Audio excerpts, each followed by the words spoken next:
Making the burner was a lot of fun. Now we have to focus on the rest of the foundry, which is the furnace itself. I started this actually several months ago, and I'm making a frame here out of angle iron. This will be what the rest of the foundry sits on so I can move it around. This is a pretty basic design. I just mitered the corners on the angle iron, and if I were to do it again, I would figure out a different way to stick them together. These welds I did with my cheap wire feed flux core welder. They work decent enough, especially if you're going to grind them off like I did. And by the time I got around to putting the legs and the wheels on the frame, well, I got a TIG welder, and this was a great first use of it.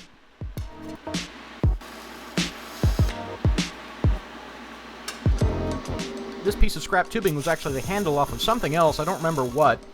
I welded it to the frame so that I can pick up one side of the entire foundry and move it around my shop, as you can kind of see here. Working on the keg itself for the body of the foundry, I'm taking this slice of the keg that I'm going to make the lid out of, and I'm welding in pieces of TIG filler wire to make kind of a web or a net.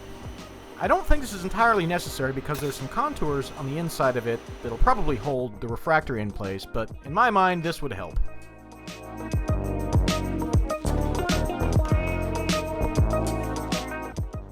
The refractory I'm using is actually just a recipe of stuff that you can find pretty easily. It's something I found on the internet, I think at Make Magazine actually, and it's something that a lot of people use. What I like about it is that all the components of it can be found pretty easily. Other refractories and other methods of building foundries can be not only expensive, but not super easy to get. You have to order them and wait, so if I do screw something up, it's a lot easier for me to get more materials to fix it.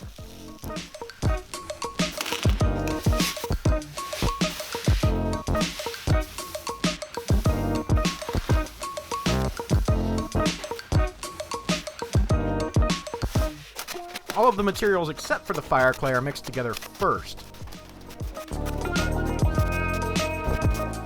The fire clay is then measured out and added to the rest of the mix. I got this from a local supplier, a local pottery distributor, and it was really cool to get some expertise from them and talk to them about all this kind of stuff because it's something I really don't know very much about.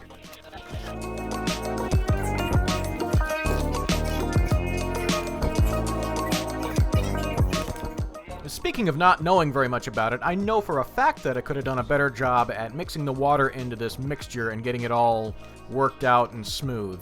As you can see, it did come out clumpy, and, I mean, in the end, it came together well, but I know I could have done a better job. Masonry is one of those things, much like drywalling, I just have to accept that I am just bad at.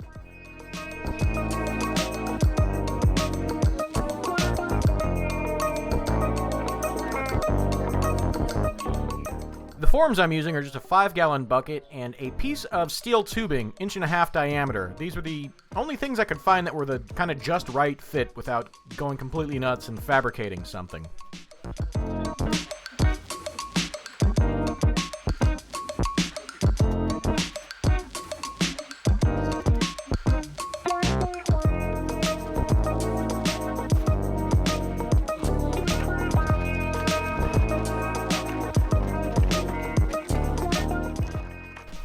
I packed in the lid with just a little paint bucket as a mold for the hole in it. The TIG filler rod webbing was a little bit awkward, like I said, probably not necessary. I used some big D-rings as handles to be able to lift the lid up, and after this was done, I just let it sit and dry for about a week.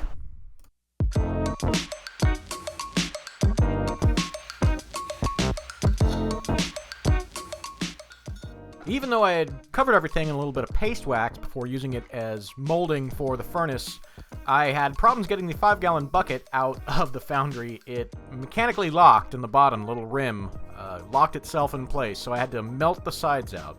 Everything else came out pretty easily, though.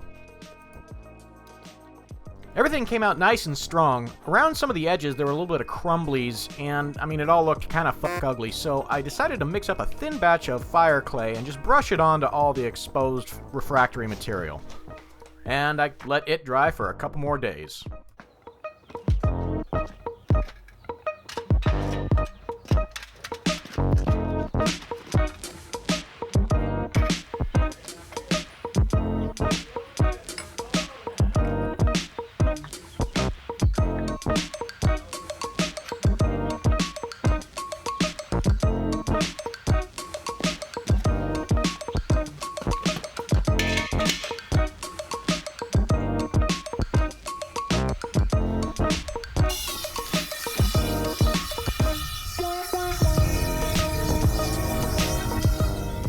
As you can see, I didn't really need the flare for the end of the burner at all. Having it just inside the foundry was enough to keep its flame well regulated. To fully cure out this refractory recipe, as well as to get rid of all of the moisture in it, I'm doing some heating cycles of varying times of leaving the burner on and then letting the oven cool all the way down. So in the meantime, let's work on a crucible. Now, I fully plan on using graphite crucibles in the future. They're just better. However, with just a few dollars in steel scraps from my local supplier, I can make some pretty basic crucibles that, well, at least for these first few melts while I'm still learning, will be more than good enough. It's also great TIG practice.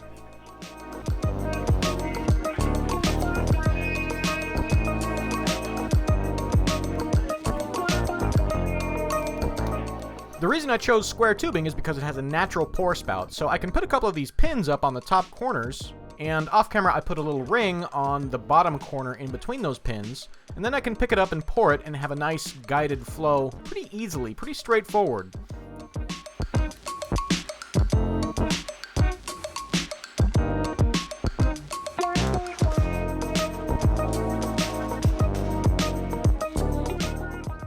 With the crucible complete and leak tested and ready to go, I figured it was a good time to do a pour, so I started the melt with some pieces of a pan I got from the flea market. It was an aluminum pot and I chopped it up on the bandsaw. This'll start the puddle, and then we can throw in a bunch of other random junk scrap from the shop, as well as, well, yeah, some cans. I know these aren't great aluminum, but I got a lot of them, and once you get a pool started, you can get better efficiency with melting them. A very important item on the list next will be to make a set of tools for working with the foundry, for working with the molten aluminum in the crucible. I was just using a piece of rebar there to kind of push everything into the puddle and move crap around, and using an IKEA mixing spoon, stainless steel spoon, to skim off all the dross and the crap that comes from melting aluminum cans. And then my tools that I made for lifting the crucible are extremely crude. They were done rather hastily, with definitely with the intention of coming up with something better, but you can see how the idea basically works. This muffin tin is sitting on a fire brick. It's dangerous to pour molten metals over concrete and cement because it holds moisture, and if you spill any, it will explode all over the place, and that's just bad. So I need to get a dedicated sand area or something else other than just doing it on my driveway. That was a heck of a damn pour, though. I am really happy with the way that came out.